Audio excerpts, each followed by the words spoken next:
রমজানের পবিত্র আবহে মানব সেবার এক অনন্য দৃষ্টান্ত স্থাপন করল জালাল খেদমত আল ইনসান ফাউন্ডেশন। প্রতিশ্রুতি রক্ষার মধ্য দিয়ে আবারও মানবিকতার পরিচয় দিলেন সংস্থার কর্ণধার জালাল মিয়া।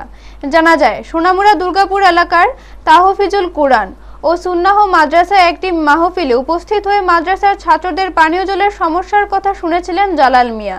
সেই সময় তিনি জলের সুব্যবস্থা করে দেওয়ার প্রতিশ্রুতি দেন। সেই প্রতিশ্রুতি বাস্তবায়ন করতেই রমজান মাসের 24তম রোজার দিনে মাদ্রাসা কর্তৃপক্ষের হাতে 30,000 লিটার ধারণ ক্ষমতা সম্পন্ন জলের ট্যাঙ্কি স্থাপনের জন্য 80,786 টাকা তুলে দেন তিনি। এই উদ্যোগে মাদ্রাসার ছাত্র, শিক্ষক ও স্থানীয় বাসিন্দাদের মধ্যে আনন্দের পরিবেশ সৃষ্টি হয়। পরে 24তম রোজার ইফতার মাহফিলেও অংশ নেন জালাল মিয়া।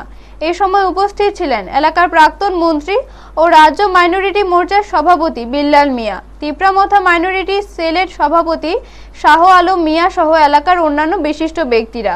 মাদ্রাসা কর্তৃপক্ষ জালাল খেদমত আল ইনসান ফাউন্ডেশনের এই মানবিক উদ্যোগের জন্য কৃতজ্ঞতা প্রকাশ করেন এবং ভবিষ্যতে এমন সহযোগিতা অব্যাহত থাকবে বলে আশা ব্যক্ত করেন। ব্যুরো রিপোর্ট, নিউজ তৎকাল 24।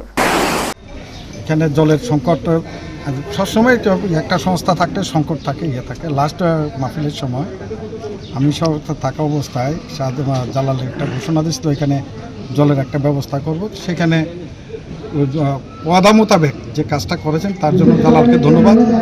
আরেকটা জিনিস হলো, এখানে এটা কিন্তু হাফিজি মাদ্রাসা এবং দুর্গাপুর গ্রামে দুটা হাফিজি মাদ্রাসা আছে, একটা জুনিয়র মাদ্রাসা আছে, সিনিয়র মাদ্রাসা আছে, প্রাচীন মাদ্রাসা। এখানে মাদ্রাসাগুলো একটা হলো গভর্নমেন্ট আর দুটো হলো নন গভর্নমেন্ট। এটা আমরা পাবলিক চালাই। সেই কারণে এখানে ইসলামিক শিক্ষা পূর্ব ছিল, আজকেও আছে, আগামী দিনেও থাকবে। সরকার তার সরকারের কাজ করবে, আমাদের কাজ আমরা করব। আর আমি কোনো বিতর্কিত উক্তি কারণ সম্পর্কে করি না। তবে একটা জিনিস আমি বলি, ডক্টর মানিক শাহ সরকার ত্রিপুরা রাজ্যে এই মাত্র 150 বা 1,500 লোককে 10,000 টাকা করে দিছে। এই রোজা উপলক্ষে এটা সেখানে স্কিমটা চালু হয়েছে। আসসালামু আলাইকুম। আজকে আমরা দুর্গাপুরে মাদ্রাসায় আছি, আপনারা সবাই অবগত আছেন। আমি প্রথমেই আমার জালাল ভাইকে ধন্যবাদ জানাই,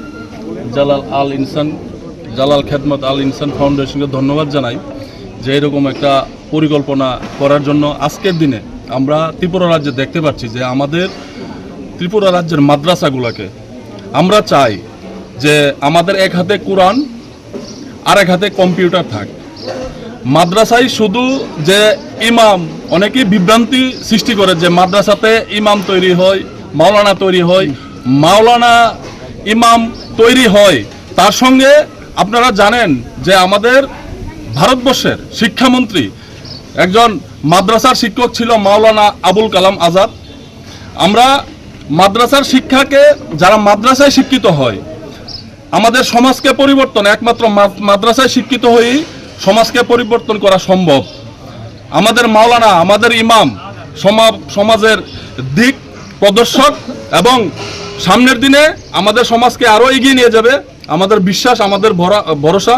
যারাই আমাদের ইমাম, আমাদের মাওলানাদের নিয়ে বিভ্রান্তিকর আপনার বক্তব্য দেয়, আমি তাদেরকে বলবো যে আল্লাহ যেন তাদেরকে হেদায়েত করে, আল্লাহ যেন তাদেরকে ক্ষমা করে। খাদিম তাহফিজুল কোরআন ও সুন্নাহ দুর্গাপুর মাদ্রাসা, জালাল খেদমত আল ইনসান ফাউন্ডেশন, জালাল ভাই বিশেষ করে ফাউন্ডেশনের তরফ থেকে আমাদের মাদ্রাসার ছাত্রদের প্রায় 3,000 লিটার পানির একটা ব্যবস্থাপনা উনি করে দিয়েছেন, পানির ট্যাঙ্কির ব্যবস্থা করেছেন। আলহামদুলিল্লাহ। আপনারা সবাই জালাল ভাইয়ের জন্য দোয়া করবেন।